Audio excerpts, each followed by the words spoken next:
Akibat adanya penebangan liar serta pemukiman warga di area sumber mata air, mengakibatkan debit air yang berada di penampungan berkurang. Hal ini yang dialami oleh PDAM Jayapura dalam mengatasi keluhan warga untuk mendapat air bersih. Selama ini PDAM Jayapura telah melakukan upaya dan berusaha untuk mencukupi kebutuhan pelanggan air bersih. Namun sebagian dari pelanggan menerima air bersih. Ada sebagian warga belum menerima air. Disayangkan diakibatkan oleh penebangan pohon sayangnya tanpa memperhatikan dampak kerusakan lingkungan dan penyumbatan pada penampungan air. Sehingga pegawai PDAM harus naik ke daerah intake air untuk membersihkan area tersebut, bahkan memperbaiki sebagian pipa yang rusak oleh orang-orang yang tidak bertanggung jawab.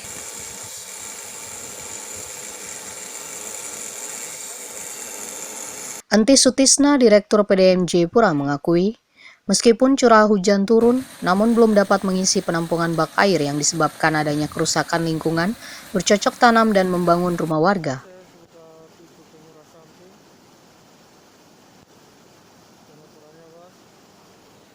Salah satu tantangan yang saat ini dialami oleh PDAM Jayapura berkaitan dengan pelayanan ke masyarakat di kota maupun di Kabupaten Jayapura adalah tentang kondisi lingkungan yang sekarang mulai terjadi penurunan. Ya. Kami saat ini memiliki sekitar 34.700 pelanggan, di mana 89% itu ada di wilayah kota. Ya. Sementara sumber air yang kita miliki kapasitasnya sekitar secara total ya itu ada sekitar 890 liter per detik. Ya. Kalau melihat daripada jumlah kapasitas produksi ini memang secara matematis ya ini bisa melayani sekitar 34.700. Namun saat ini ketika 1 tahun ini terjadi musim kemarau, PDAM Jayapura mengalami penurunan drastis dalam kapasitas operasi ya. Artinya yang terpasang itu tidak mampu kita optimalkan mengingat terjadinya penurunan yang cukup drastis terhadap debit yang ada di beberapa sumber air. Nah, dari 895 liter per detik itu hanya 450 saja yang bisa kita manfaatkan ya. Karena memang sejak 1 tahun terakhir ini kita mengalami kondisi seluruh sumber air yang kita kelola itu mengalami penurunan daya dukung dari lingkungan ya.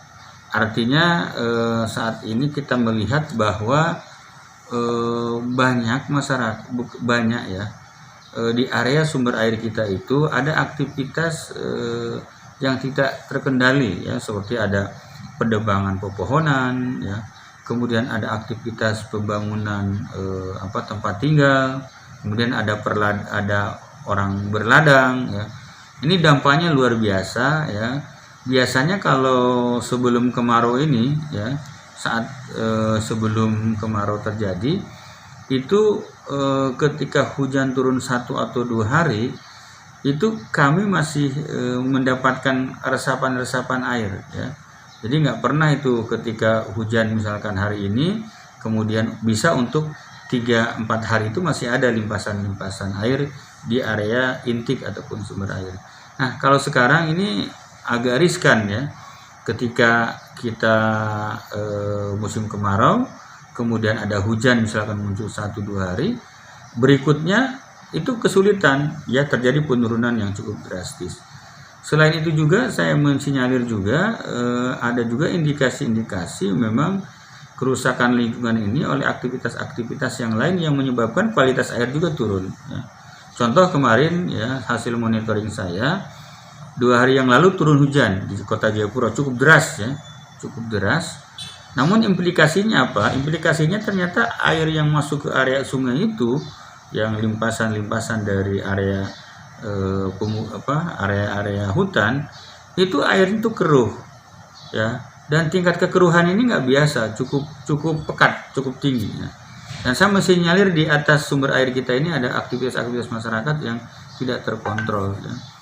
Ya mudah-mudahan ini yang ke depan memang harus ada sinergi yang lebih kuat antara pemangku kepentingan terhadap bagaimana mengelola dan menjaga pegunungan Siklop ini sebagai sumber air baku bagi masyarakat kota dan Kabupaten Jayapura. Ya. Kalau misalkan daya dukungan lingkungan sudah berkurang, di mana akses orang begitu gampang ke sumber air, nah ini kalau saya lihat ini akan menurunkan kualitas daripada air yang dikelola oleh PDAM.